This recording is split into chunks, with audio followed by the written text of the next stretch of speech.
Olá, irmãos. Estamos aqui para dar continuidade aos nossos devocionais em Salmos e hoje nós trataremos do Salmo 12. O Salmo 12, a primeira informação importante que nós devemos considerar é que ele é 12, tem esse número nas Bíblias evangélicas. Já nas Bíblias católicas, ele leva o número 11. Então existe uma diferença de numeração e isso já foi explicado então quando eu tratei com vocês do Salmo 9 e do Salmo 10, explicando que aqueles dois salmos eles são juntos, né? Eles foram unidos na Igreja Católica e digo lá as razões do porquê disso. Vamos fazer a leitura então do Salmo 12. A falsidade do homem e a veracidade de Deus. Salmo de Davi para o músico mor sobre Seminite.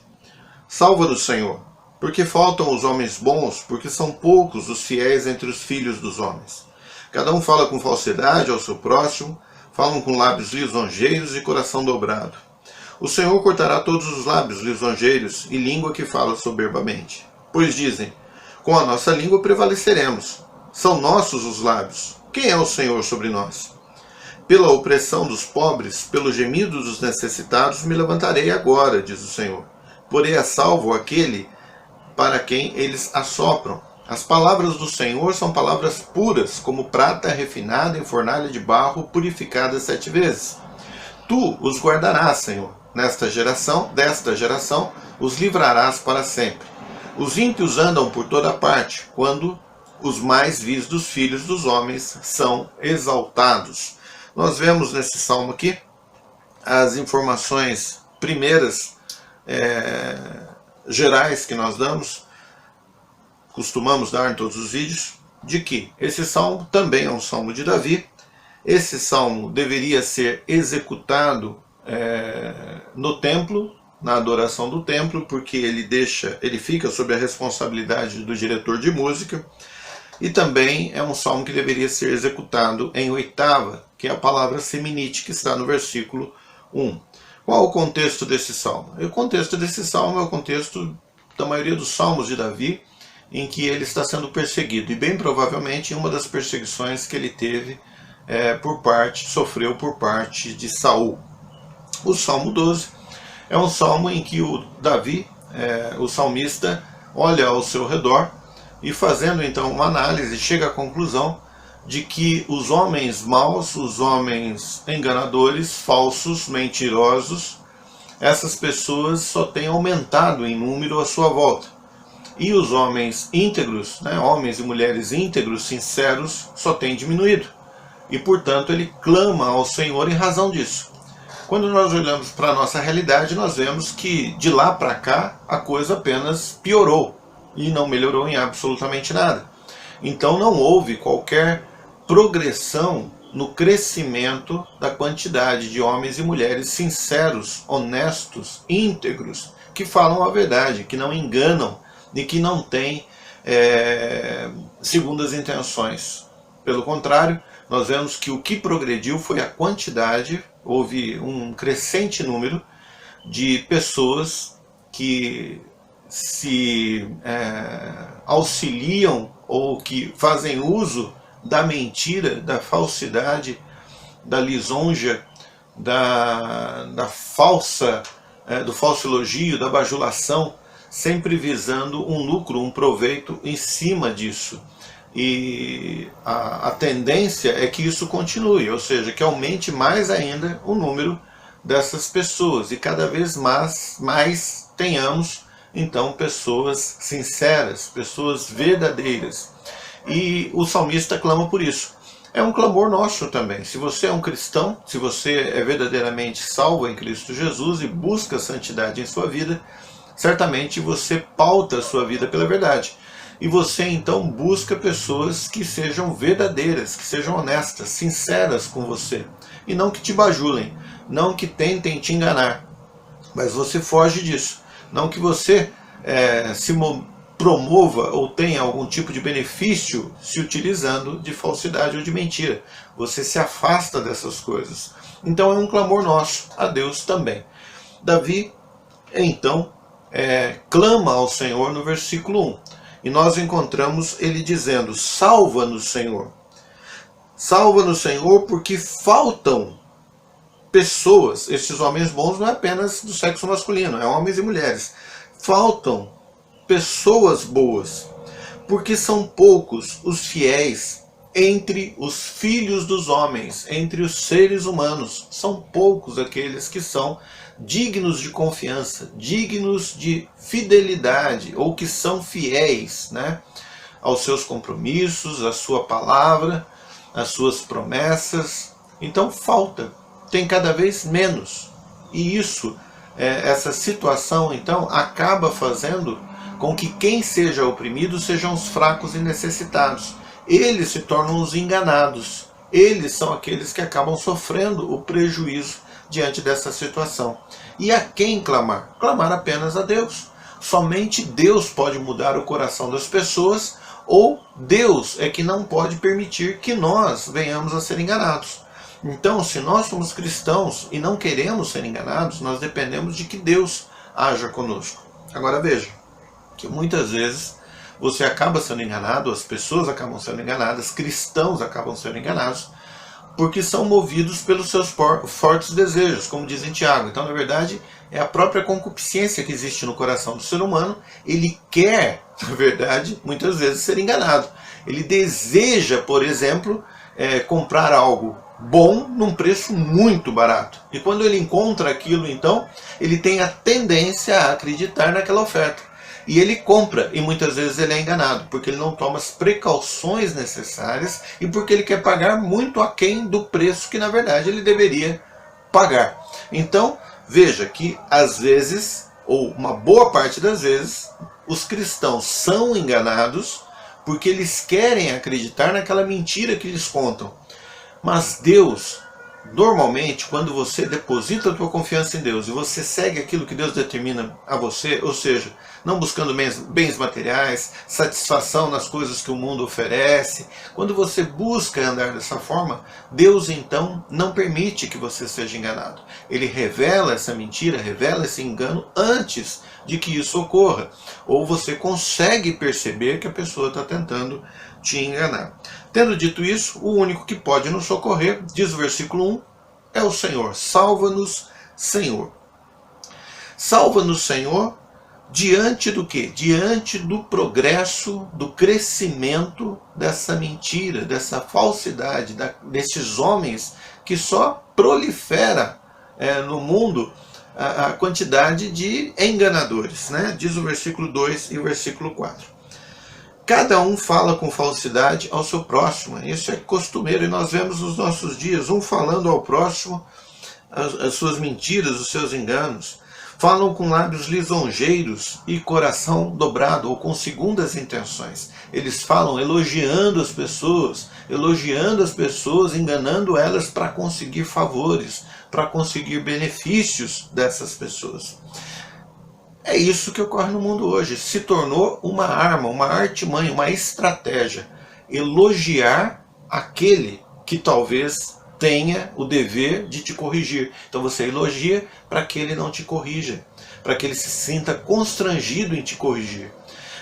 Você elogia para que aquela pessoa seja benéfica a você, boa a você, lhe dê presentes e contribuições a você. Ou às vezes você elogia simplesmente para receber um elogio em contrapartida.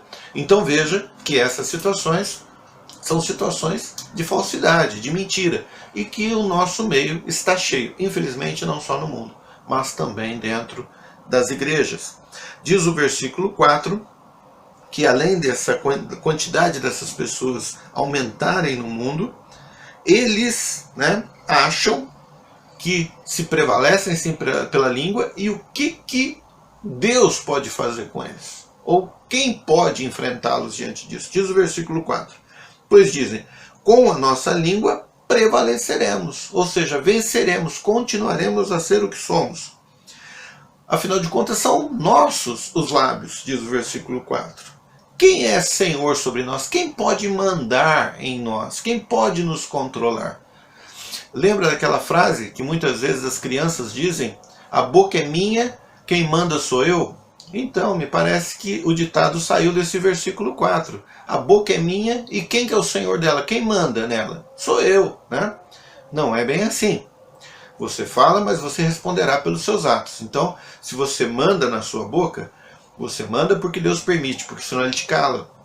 Agora, se Deus permite que você fale e você está falando errado, então você será cobrado por cada uma dessas palavras. Então, tenha atenção com relação a isso. É assim que Deus age. Veja então que diante do progresso dessa falsidade, do crescimento da quantidade de homens falsos, clama-se ao Senhor, que está no versículo 1, e clama-se ao Senhor também, porque só Ele pode destruir a falsidade. Veja o versículo 3. O Senhor cortará todos os lábios lisonjeiros e a língua que fala soberbamente. Então, Davi não tem dúvida que Deus não permitirá que isso ocorra eternamente. Haverá juízo sobre essa falsidade. Haverá juízo sobre a mentira. Deus não permitirá que isso continue para sempre. Isso não tem dúvida na mente de Davi. Diz o versículo 4, então, versículo 5, pela opressão dos pobres, pelo gemido dos necessitados me levantarei. Então, olha o que o Senhor está dizendo. Eu vou me levantar contra a falsidade. Eu vou me levantar contra essas pessoas mentirosas, enganadoras. Por quê? Por causa da opressão que eles cometem contra os pobres e os necessitados, porque eles estão gemendo. Então esses mentirosos, esses falsos, esses enganadores, esses bajuladores, eles acabam oprimindo, na verdade, os pobres e os necessitados. Eles bajulam os grandes, aqueles que podem oferecer alguma coisa para eles. Ou talvez bajulem aquele fraco para prejudicá-lo mais. Então, ou ele busca obter a vantagem do rico, ou ele busca tirar o pouco que o pobre tem. Mas quem é oprimido é o pobre, porque do rico ele tira daquilo que ele já tem muito, e o pobre ele tira do que ele não tem. Então veja que o Senhor diz, por causa do gemido dos pobres e dos necessitados que estão sofrendo em razão das mentiras e enganações e bajulações, eu, o Senhor, me levantarei contra eles. Versículo 5. Porei a salvo aquele para quem assopram, ou para aqueles que desejam. Ele vai colocar a salvo, ele vai guardar esses que têm sido oprimidos e têm gemido em razão do sofrimento que a eles tem sido imposto pelas mentiras, pelas falsidades.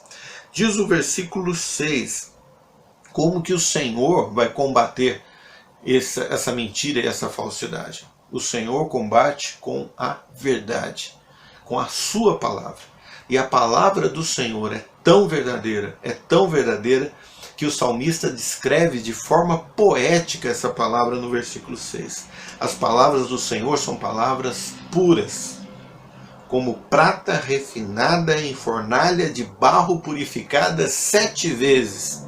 Eu não conheço o processo de purificação da prata, mas certamente esse processo descrito aqui pelo salmista era o top, né, da purificação da prata. Ou seja, era a prata mais pura que existia.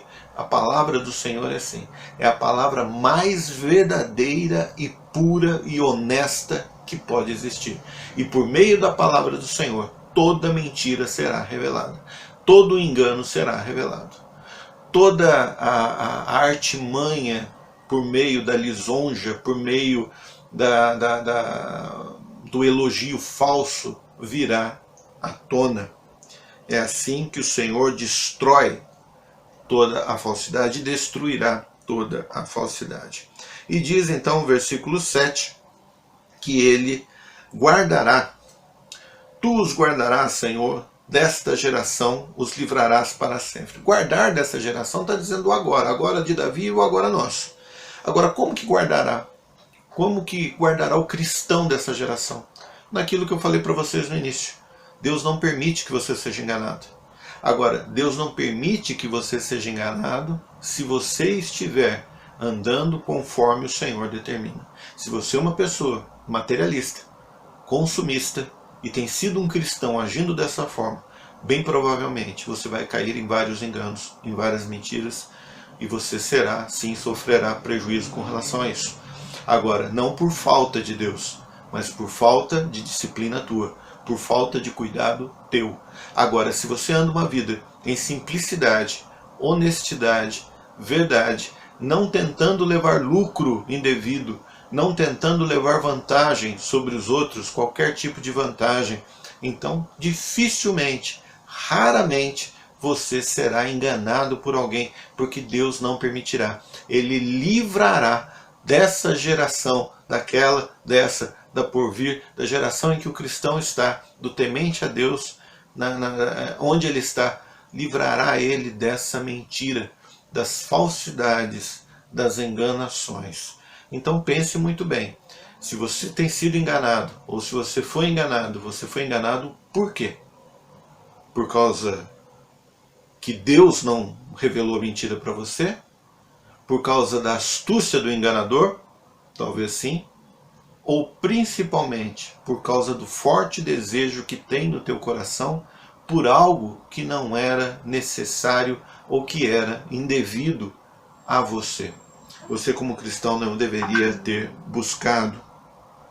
Quando ele fala disso, o salmista, a gente chega no versículo 8, e o versículo 8 faz um par com o versículo 1. Né? Porque o versículo 8 diz: os ímpios andam por toda parte, quando os mais vis dos filhos dos homens são exaltados. Ou seja, quando a mentira é exaltada, quando a enganação é exaltada, quando essa bajulação é exaltada, ela é admirada, então cresce a quantidade de número de pessoas que partem para esse tipo de ação, enganando e mentindo e bajulando. E por isso que faz sentido o versículo 1 do salmista dizendo: salva-nos, Senhor. Que o Senhor Deus salve a você, meu irmão, salve a você, minha irmã, de qualquer mentira que possa te rodear. Mas lembre-se que para que você não seja enganado, para que você não seja bajulado, ou então caia nessa bajulação, que você não acredite em mentiras, é necessário, primeiro, uma vida íntima com Deus. Cada negócio que você for fazer, cada contrato que você for fechar, cada desejo que você tenha, primeiro você precisa colocar diante de Deus em oração e esperar e ter o tempo do Senhor mostrando a você se aquilo deve sim ser adquirido, comprado, fechado o negócio, associado ou não. Só depois disso, de bem avaliado, de bastante oração, que você deve fazer um negócio, adquirir um bem ou fazer alguma coisa nesse sentido, acreditar em uma palavra, em uma afirmação que seja importante na sua vida. Não faça movido pelos seus próprios desejos, pelas suas próprias vontades, senão você estará a um passo de ser enganado. E o Senhor não quer isso se você é um cristão. Ele quer que você não seja enganado. É para isso que Ele te dá ferramentas como oração, o Espírito Santo, a palavra dEle e também, irmãos, com sabedoria nas mais diversas áreas que você possa se envolver. Tendo dito isso, não caia em engano, não caia em mentira. Ouça a palavra de Deus, se debruce sobre ela, estude e ore bastante antes de qualquer decisão. Que o Senhor abençoe, meu irmão, te abençoe, minha irmã. Que você tenha uma boa noite de descanso na paz do Senhor. Amém.